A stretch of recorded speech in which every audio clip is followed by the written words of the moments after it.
मुख्तारा, इंसाफ की बात हो रही है, सही मानों में आप अपना असल मुजरिम किसे समझती हैं? कि मैं आपको एक बात कहूँ कि सबसे पहले जो है ना, इसकी मुजरिम पंचायत है जिन्होंने फैसला किया, उसके बाद वो मुजरिम हैं जिन्होंने वो ज्यादती की। लेकिन उसके बाद जो पुलिस वाले तो वैसे ही वो मशहूर हैं अपने उसमें, वो तो कभी कहीं भी देख लें किसी के साथ कोई इंसाफ नहीं करते, उनको तो एक तरफ से निकाल ही दें। लेकिन अदालत पे जो उम्मीद थी, अदालत ने भी सब कोई अच्छा नहीं हो गया।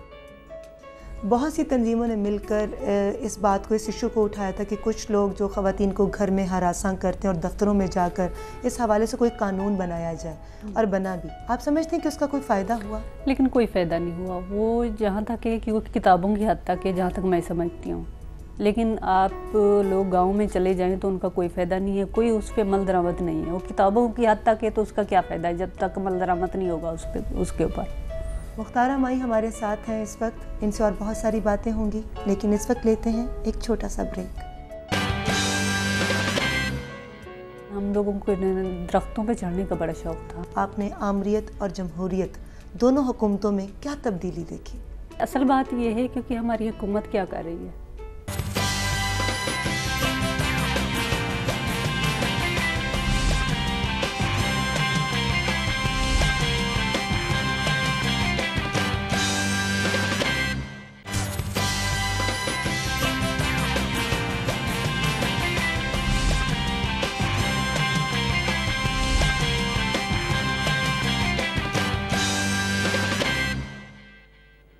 Welcome back. मैं दोबारा से आपको रीमा शो में खुश आमदीद कहती हूँ। मुख्तारा, बचपन की मुख्तारा कैसी थी? बचपन की एक, मेरे ख्याल में आप तो नहीं जानती होंगी गांव की लड़कियों का क्या वो होता है। नहीं, मैं जानती हूँ, मुझे गांव की ज़िंदगी बड़ी पसंद है। जैसे वो संभालती हैं तो उनको काम में लगा दिया जाता है। मेरे साथ भी ऐसा है क्योंकि जैसे ही मैंने होश संभाला तो क्योंकि मैं बहनों में से सबसे बड़ी थी और अम्मी का काफ़ी मैंने हाथ बिठाया घर के काम काज में। तो ऐसा था कि शरारती थी, कोई ज़्यादा नहीं थी, लेकिन हम लोगों को दरख्तों पे चढ़ने का बड़ा शौक था। हम लोग दो दोस्त होते आम तोड़ती थी कि बेर तोड़ती थी? आम भी होते थे, बेर भी होते थे, जामुन भी होते थे। वहाँ पर खजूरें ज़्यादातर, हम लोग खजूरों पे जो है ना वो ज़्यादा, वो ख़तरनाक भी होती है लेकिन उस पर ज़्यादा हम लोग ऊपर जाते थे। कौन सी ऐसी सहेलियाँ जो उस वक्त साथ देती थी आपका? उसी वक्त दो मेरी खाला, इन तमाम शरारतों में हम लोग मिल के वो करते थे। इसमें मेरे मामे भी होते थे क्योंकि मतराए मेरे मामे हमारी हम उम्र है। तो एक मेरा नाना, मतराया नाना होता था, हमें जो है ना आम और ये चीज़ें तोड़ने नहीं देता था। तो हम लोग सारे ग्रुप बना के, मेरे मामे और मेरी मासियाँ, खाला जो हुई छोटी है वो भी मेरी उम्र की हैं सारी, वो इस तरह से। तो सारे मिल के हम लोग के 10-12 लोग हो जाते थे मिल मिला के। तो हम लोग सारे जो है ना मिल के उस पर हमला करते थे। वो एक के पीछे भागता था, पीछे सारी चीज़ें उठा के भाग जाना। तो ये बड़ा मज़े का वो होता था हमारा। नहर में क्योंकि हम लोग जाते थे, नहर में नहाना हमारा बड़ा शौक़ होता था। स्विमिंग आती थी उस वक्त? बिल्कुल आती थी, लेकिन हम लोग ये ऐसा कोई गहरी नहीं थी, लेकिन हाँ इतना सा पानी, इतने से पानी में हम लोग आराम से गुजर जाते थे। तो एक हमारी खाला होती थी, जैसे हमसाई थी, उसको खाला बोलते थे। तो उसकी एक वो बेटी की बेटी थी और मैं थी, हम लोग दोनों दोस्त होते थे। तो बड़ी शैतान होती थी हम लोग ना उस पानी के मामले में। तो उसकी एक भैंस होती थी, वो ऐसे हमें नहीं लेकर जाती थी। तो जब वो नहीं जाती थी तो हम लोग जाते थे, जाके भैंस को खोल देना, भैंस ने सीधा नहर में जाना। तो वो भैंस के पीछे जाती थी, हम लोग उसके साथ, मेरी भैंस नहाएगी हम लोग भी नहाएंगे साथ। तो ये बड़ा होता था, भैंस के साथ नहाते थे। और जब अम्मी अब्बू को पता चलता था, ये वो नहीं रोकते थे, लेकिन ये अकेला नहीं जाने देते थे। सहेलियां मिलकर जाएं, लेकिन वो बड़ी जो है ना वो खाला साथ हो, बड़ा कोई ना कोई साथ हो। अभी सहेलियों की जैसे बात हो रही, तो आपकी एक बहुत प्यारी सहेली फ़रोज़ा हमारे साथ लाइन पर है, उनसे बात करते हैं। हेलो जी, अस्सलाम वालेकुम। वालेकुम अस्सलाम। फ़रोज़ा कैसी हैं आप? अल्हम्दुलिल्लाह, आप ठीक है? मुख्तारा मेरे साथ बैठी हुई हैं, क्या कहेंगे आप मुख्तारा के बारे में? मुख्तार माई को मैं 2003 से जानती हूँ और तब से अब तक जो है हमारी बड़ी अच्छी दोस्ती है। उसकी रीज़न ये है कि ये अपने इशू के साथ बहुत कमिटेड है और एक चीज़ को हासिल करने के लिए अभी तक इसने बहुत ज़्यादा स्ट्रगल की। अनफॉर्चुनेटली उसे मिला नहीं वो इंसाफ, लेकिन मैं कहूँ कि इसकी बहुत बड़ी करेज है क्योंकि ऐसी सिचुएशन में बहुत सारी ख़वातीन सामने भी नहीं आती, लेकिन इसने उस इशू के ऊपर फाइट की। बल्कि हम बीच में बड़े डिसार्ट हो गए थे, लेकिन इसने कहा कि नहीं, जब तक जो है वो सुप्रीम कोर्ट का फैसला नहीं हो जाता तब तक जो है मैं कोई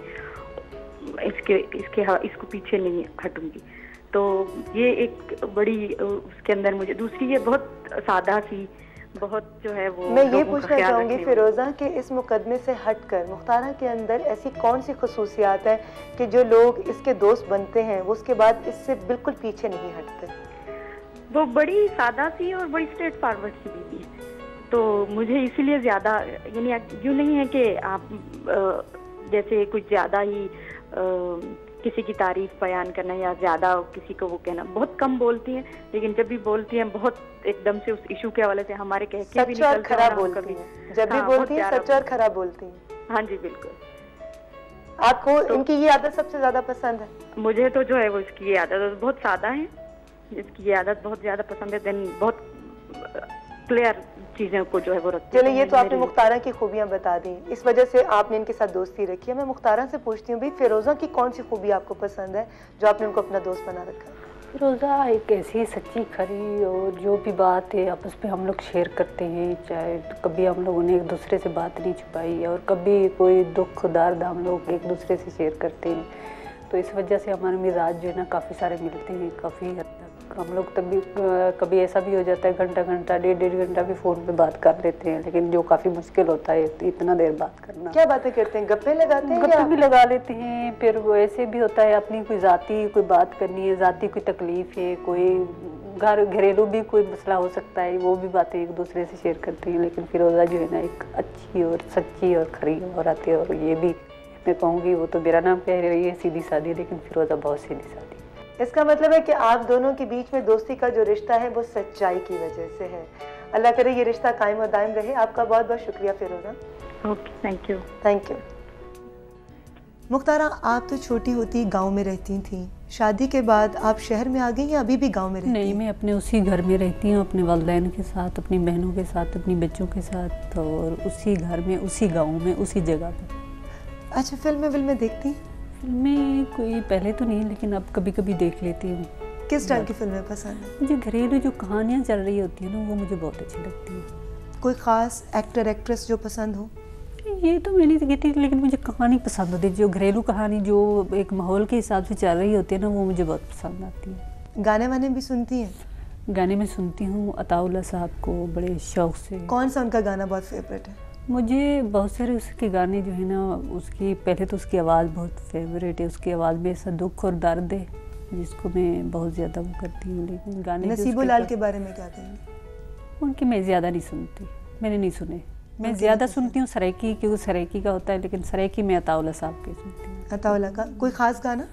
ख़ास गाना उसका एक गज़ल है उसका, तेरे कण जी नहीं सह सकते, तेरे करमान नहीं सह सकते।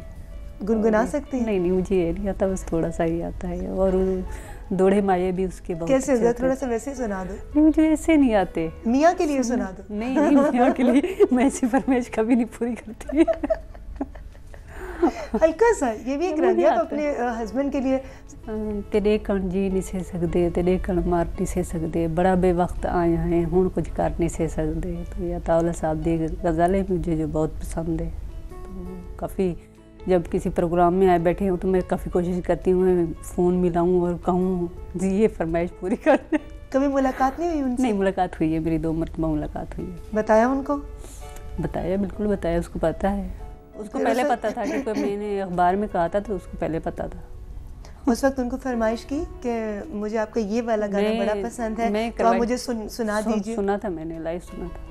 सुनाया उन्होंने? जी बिल्कुल सुनाया था। कितनी खुशी है उस वक्त, क्योंकि बड़ी कभी कोई ख्वाहिश होती है ना और एकदम वो पूरी हो जाए तो इंसान बहुत एकदम खुशी महसूस करता है। बहुत ज़्यादा। एक तो उसको मिलने के बाद भी इंसान का बहुत, क्योंकि उसका जो नफीस रवैया है और बोलने की एक सच्चा जो उसके अंदर सच्चापन है ना, वो मुझे बहुत अच्छा लगता है।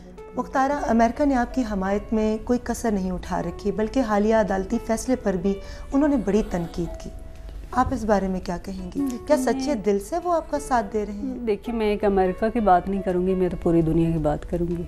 आपके इस वाक़े के दौरान हुकूमत भी तब्दील हुई। आपने आमरीत और जमहूरियत दोनों हुकूमतों में क्या तब्दीली देखी?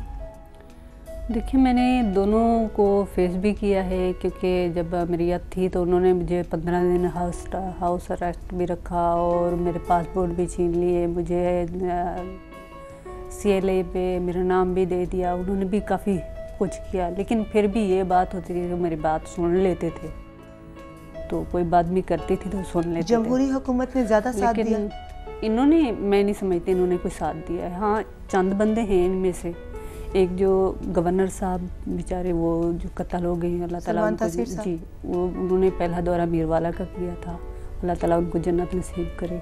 शीरी रहमान साहबा, क्योंकि वो बहुत एक अच्छी औरत है, वो रब्ता कर लेती है, रब्ता रखती है। और अभी भी जैसे फ़ैसला आया है उसने कॉल की और उसने मुझे कहा, और जैसे शर्मिला फ़ारूकी साहब है, उन्होंने भी अभी रब्ता किया। अपने मुआशरे की ख़वातीन को कोई मैसेज देना चाहेंगे? मैं अपनी बहनों को यही कहूँगी, क्योंकि ये फ़ैसला जैसे आया है वो काफ़ी मायूस हैं। हमारे पाकिस्तान की औरतें या जिनके ये केस जिनके चल रहे हैं वो काफ़ी ज़्यादा परेशान हैं इस वक्त जो है ना। मैं उन बहनों को यही कहूँगी क्योंकि अपनी आवाज़ बुलंद रखें, अपने घुटने ना टेकें, आप अपनी जद्दोजहद जारी रखें, लेकिन अल्लाह ताला इंसाफ देने वाला क्या है। हमें अदालतों से इंसाफ नहीं मिला, अल्लाह ताला तो इंसाफ देने वाला है ना। हम लोग मुसलमान हैं, अल्लाह ताला से इंसाफ लेंगे।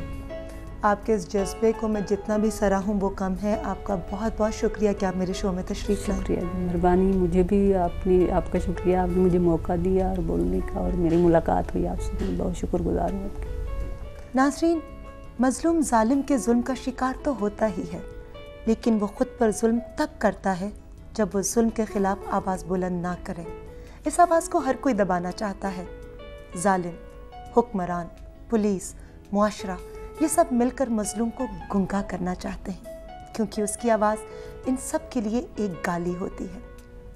सलाम है मुख्तारा माई पे, जिसने जुल्म सह कर चुप कर जाना मुनासिब ना समझा और हर फोरम पे औरत पे होने वाले लर्ज़ा खेज़ जराइम को बेनकाब किया, ताकि मुसलसल इंसानियत सोच जुर्म का सद्देबाब हो सके। इस मुलाकात का मकसद आपको अपने अतराफ बसने वाले उन दरिंदों से रूशनास करवाना था जिनके हाथों किसी की जानो आबरू महफूज नहीं। शायद इस मुलाकात से आप में वो जज्बा पैदा हो सके जिसके तहत ये मुआशरा इन भेड़ियों से पाक हो सके और हमारी औरत हर जुल्म और ज़्यादती से महफूज हो सके। आमीन। इस दुआ के साथ इजाज़त चाहती हूँ। आपसे अगले हफ्ते फिर मुलाकात होगी एक नई शख्सियत के साथ। अपना बहुत ख्याल रखिएगा, खुश रहिए और खुशियाँ बांटिए। अल्लाह हाफ़िज़।